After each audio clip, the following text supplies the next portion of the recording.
Hello everyone, I'm Bobby Bennett and this is Daniel Sorry. And we are just going to talk about someone we lost this week. Whitney Houston, who both of us kind of shaped our musical life, right? We're not crazy Leave Britney Alone fans.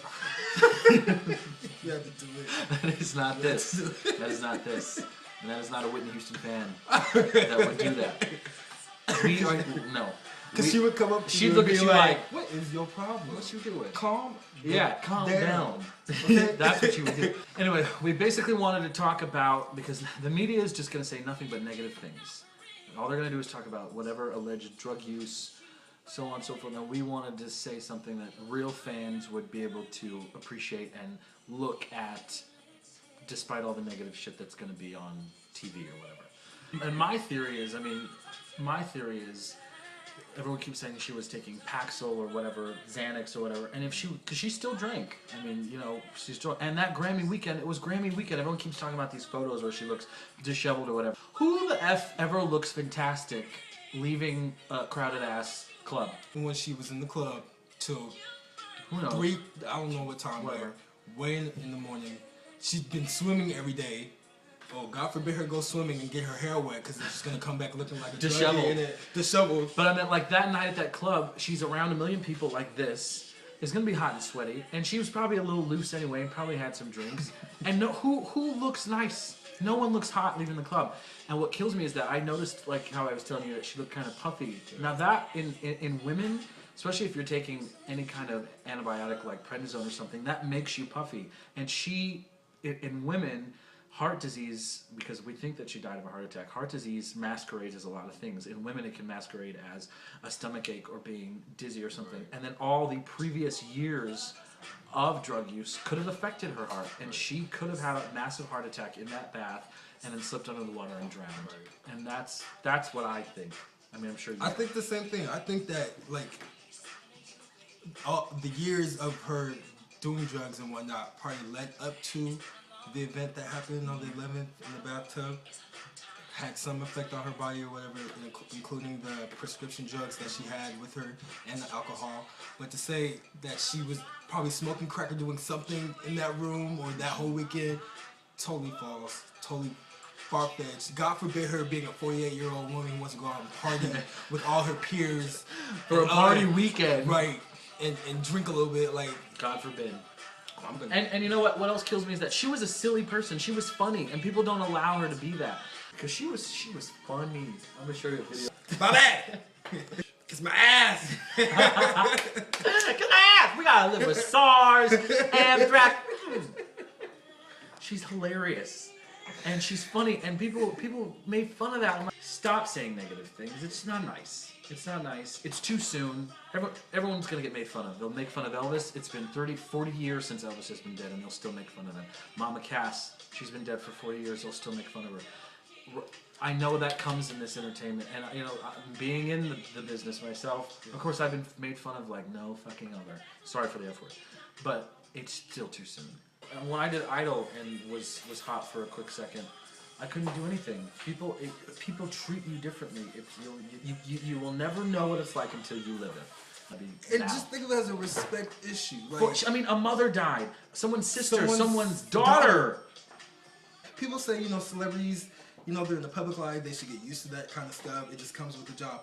True, but at the end of the day, they're not celebrities. At the end of the day, they're human beings. And for you to talk about and make jokes about something like that, it's like if I found out your mother died, who I don't know, I've heard about her, but I don't know, and I started calling her a crackhead, or this fat, and that, or ugly, just anything like that, how would you feel? Would you feel? So remember that next time you want to make a joke. But the reason why we're giving you guys this video is because we've kind of gotten have already gotten the sobbing and the hysterical crying and really break down. Yeah, we looked at each other and we're like, lost it. Like, we've gotten all that out. I'm pretty sure this wound is never gonna heal ever. It's gonna live forever. A part of us has died. Pretty and much. As weird as it sounds, I know it sounds dramatic.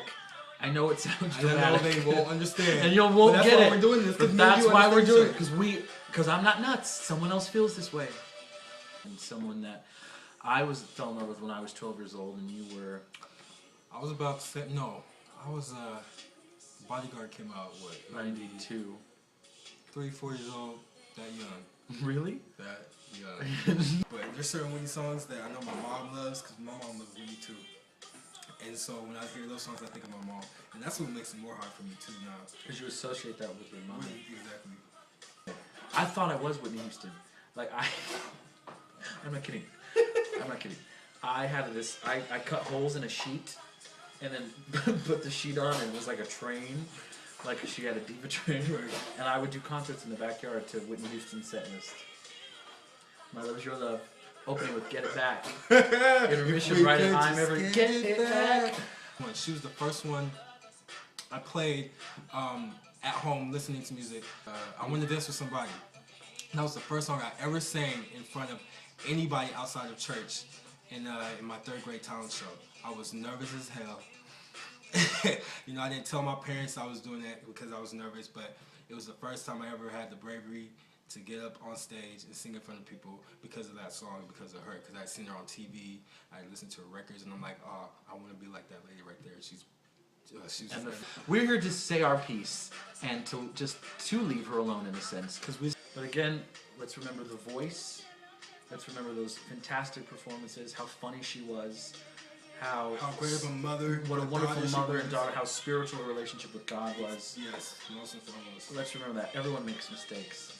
Everyone, you know, addictions suck. Drugs are no joke, and we all falter. Keep her mother and her daughter in her prayers, the rest of her family, even Bobby. Keep them all in your prayers. Or Bobby Brown. Yes.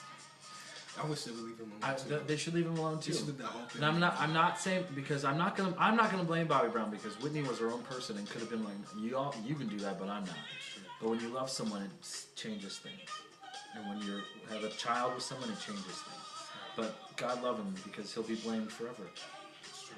So the day after, like the day it happened, I was just more so, I was sad, but more so shocked. The next day driving to work, I was playing my shuffle with all my Whitney songs, and that song, I told you, meant a lot to me. I Wanna Dance With Somebody, and when it came on, I swear I broke down. Like, I've never it's like sobbing. Like sobbing. My mother, I was on the phone with my mother. I'm not talking just tears, people. I mean, the you can't breathe cry. The ugly cry, like Oprah would say.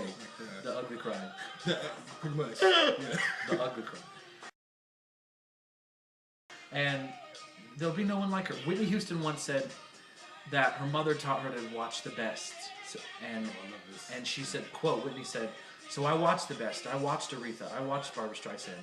And I took from them and incorporated it into my own. And she said, there will never be another Aretha. There will never be another Barbara. There won't be another me. And there'll never be another Whitney Houston. So thank you. We love you. You guys. You may say your piece also, but we already said ours. We'll lay it to rest. Don't let me hear you say anything else. I can't bear it anymore. We could do this for hours. You could. And we're gonna do it for hours off camera. Yeah. But this is our piece yet again. Yes. Just so you guys can understanding. This is how we feel. Where we come this from. is really how we feel. I know it may sound weird or dramatic. She was a stranger. No, to know her music is to know her. That's so true. You might not know her personally. I didn't call her. I didn't, go to the store with her or anything. But that's the thing about music and the artists who create the music.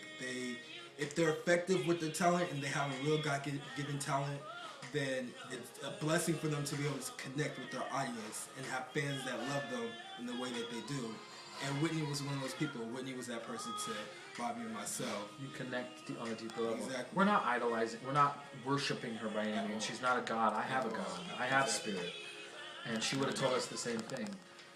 We admire the talent and the fact that she makes us feel something. You can watch anyone sing. Exactly. Not everyone's going to make you feel something. And if you can sing, you can sing whatever. But she made us feel something. So that's what it is. Peace out. Peace. Peace. Until next time. If I should die this very day, don't cry, 'cause on earth we wasn't meant to stay.